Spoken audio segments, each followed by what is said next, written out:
Hi, everybody. This is a blog about the questions that you might use to frame up 2026. And what inspired me about this was I was reading a New York Times article, and I thought, hey, why not take the same questions and apply them to the workplace? So the first one is, when did you feel a great deal of joy and almost lose yourself at work? What were you doing? And then the second question is, what gave you a lot of energy versus depleting you energy when you were working?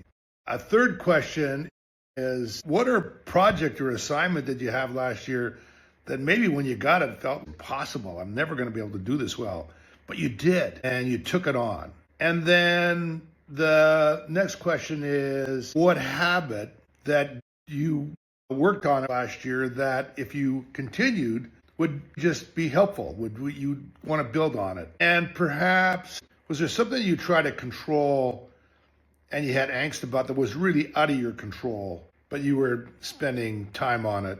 Is there somebody who just pissed you off at work that you've been holding a grudge against that you might benefit from forgiving? So those questions, if you answer them, might help frame up 2026. The more you're doing things that are joyful, that give you energy, it might lead to greater development, which actually may help with vertical promotions and raises. The more that you work on building positive habits, adds to your personal brand and who you are. And that's what you're defining, what you become known for. And then, frankly, there's a lot of stuff that seem like impossible kind of things, but when we get out of our comfort zone, that's a platform for growing and even confidence building. And if we can minimize trying to worry about those things that are outside of control, keeps us away from office politics and some of the things that really kind of are just noise out there. And then finally, when we forgive someone, it's really freeing us up. It lets us go to get away from negative toxicity. So reflect on those questions, frame up your objectives and resolutions for 2026,